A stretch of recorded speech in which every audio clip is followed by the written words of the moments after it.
Hmm, kita lanjut video yang tadi ya. Cuman di sini gue pengen bahas kenapa gue nggak kasih anak-anak gue masuk ke dunia modeling, ke dunia artis, nyanyi, main film. Gue nggak kasih. Gue nggak kasih anak-anak gue. Uh, Dulu anak gue, mama aku pengen ini, enggak. Sama gue nggak kasih. Kenapa gue nggak kasih anak-anak gue masuk dunia, tiga dunia itu? Karena gue udah banyak denger, gue banyak tahu lah gimana kehidupan dunia gemerlap itu, seperti apa kehidupannya ya. Jadi waktu gue kecil itu bapak gue kan ada main lah ya sama sama pencipta lagu dangdut gitu ya, suka kumpul lah sama mereka gimananya. Terus gue juga suka denger ibu gue tuh marah-marah, tuh bapak lu tuh bawa si ini gitu ya. Ya gue kenal anak yang dibawa itu, anak cewek yang dibawa itu gue kenal karena dia juga kakak kelas gue. Dulu juga di kampung yang gue tinggal sebelumnya itu juga tetangga gitu kan. Tuh lihat tuh bapak lu tuh bawa itu ke si ke si pencipta lagu dangdut ini gitu kan. Ya itu kan masih tahun ya 95-an lah ya, 95 gitu, 94 95 lah. Terus gue masih SMP kelas 1 kelas 2 SMP. Katanya mau dijadiin penyanyi, katanya gini. Gua nggak tahu tuh, bapak lu tuh pasti ada tuh mainin dia juga tuh, dasar emang bapak lu gini gitu kan ya. Udah, karena memang si pencipta lagu ini suka main ke satu villa yang jaraknya nggak jauh dari rumah gua, di atas, sekitar ya mungkin sekitar 300 meteran kali ya dari rumah gua. Di situ emang suka kumpul lah penyanyi dangdut, pencipta lagu dangdut tuh dulu suka kumpul di situ di Bogor tuh. Nah, kebenaran karena ini kakak kelas gitu kan, dan gue deket juga sama dia, gue nanya kan sama dia, teh emang kemarinan diajak sama si papi ya gitu kan, gue tanya ke dia, ketemu sama si ini. Oh iya Nat, kata gitu, katanya mau diorbitin katanya gitu. Oh terus gimana? Iya nanti ketemu lagi katanya. Kemarin baru dikenalin aja, ditanya-tanya namanya siapa, umur berapa, gini. Udah. Nah, gua nggak dengar lagi ibu gua ngoceh-ngoceh, tapi teman gua ini cerita bahwa setelah berapa waktu habis dikenalin pertama itu, teman gue cerita katanya dia dibawa lagi ketemu dengan orang-orang itu dari musik itu, ya gitu, minta diladenin, minta ditemenin bobo cantik gitu kan. Nah nanti diorbitin katanya gini. Terus mau teh, ya teteh bilang pikir-pikir dulu katanya gitu kan, gimana. Karena gue tahu ini anak juga emang dari ibunya juga bandel tanda kutip gitu ya, dan dia juga dijual sama ibunya sendiri. Makanya kalau dia ngeladenin sih gue nggak aneh ya. Dia dijual loh sama ibunya sendiri loh, temen gue ini, kakak kelas gue ini. Dan dia cerita itu waktu dia digituin di rumahnya, ibunya lagi digarap sama langganannya, dia dijual ke langganan ibunya, teriak-teriak, yang ada dia dimarahin sama ibunya. Diem lu, udah ladenin aja, lu udah dibayar. Ibu ngejual anak sendiri. Ya udah, setelah itu yang gue dengar, udah berapa lama, udah berapa bulan kemudian dari situ, teman gue ini marah-marah, cerita lah, kesel.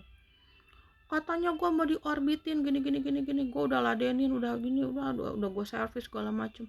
Mana gue kagak ada dikasih lagu, kagak ada ini, kagak ada disuruh apa testing nyanyi aja kagak, katanya gitu kan, gini gini nih. Tuh tuh ya cerita yang pertama gue dengar soal dunia entertain ya. Terus juga gue dengar, udah makin gede gue dengar tentang kehidupan para artis, para aktor ya, pemain film kayak gimana gitu. Bahkan saat gue kerja di Kedi, gue pernah bawa pemain.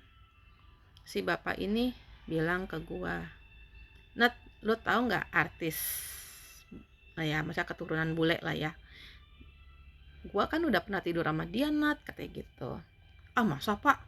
Beneran, short time loh. Short time gue cuman main sama dia 2 jam, gue bayar 5 juta. Itu tahun 2000 berapa lah, di bawah 2005 lah.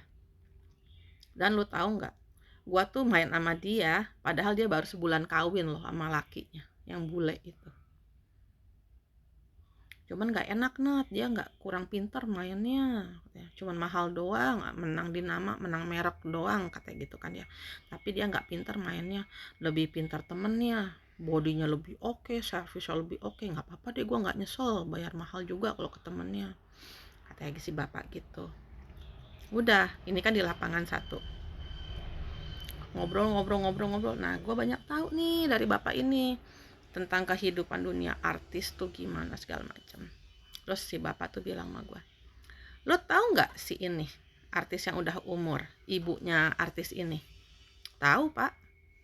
"Nah itu dia tuh suka main sama gue Net, kadang-kadang dia suka telepon, kalau dia lagi butuh duit dia telepon gue, mau di ini nggak, kapan nih ketemu, kata gini kata gitu ya." "Ih masa sih pak, kan itu udah umur pak," gitu kan ya. Beneran ya, kan sekarang mereka itu udah nggak laku di TV, udah nggak laku di film. Mereka kan ikut arisannya gede-gede, mereka kan harus gaya-gayaan, nggak mau kalah. Itu mereka duit dari mana Net, kalau nggak dari ya begitu katanya, kalau nggak dari nawarin dirinya tuh dari mana lagi. Ah yang masa sih pak kayak begitu, beneran nih ya. Gue telepon ya orangnya ya, di telepon tahu nggak lu, depan gua di telepon nih kan muncul namanya, handphone zaman dulu kan nggak ada video call ya, handphone zaman dulu ya, tahun 2005, di bawah 2005 itu kan belum ada itu, tapi ada namanya dong, itu namanya siapa, nomor teleponnya berapa kan ada kan, di speakerin, didengerin sama gua kan kenalin suaranya, suara itu artis ya, artis lawas lah ya. Ya gitu manja-manja, "Iya abang kapan nih gini gini gini gini gini." Gue sampai agak miris ya dengernya ya, udah umur loh, udah umur loh. Ya mungkin saat itu udah hampir 50-an kali ya, masih. Ya Allah gitu loh. Dunia artis kok kayak gini banget gitu kan.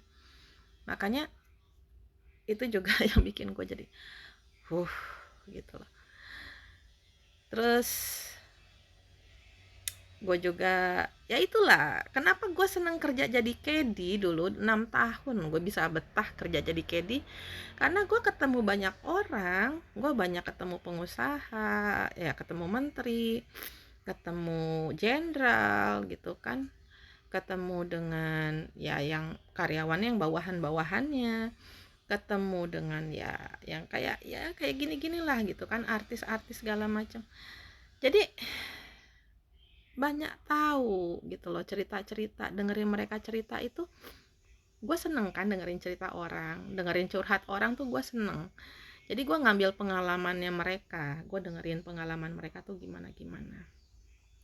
Nah ada lagi pengusaha yang dia telepon ya seorang mami lah, ini pengusaha telepon seorang mami, yang ditelepon ini emang bukan artis ya, bukannya apa, cuman saat itu aja kan tahun mungkin ini udah lebih maju ya, sekitar tahun 2006 kali ya, 2006an itu dia bilang, "Awas lu ya kalau kasih gue cewek yang jelek lagi kayak kemarinan teh, dipakai kagak nih, cuman pakai ngobrol doang di lobi hotel, keluar duit gue 500.000."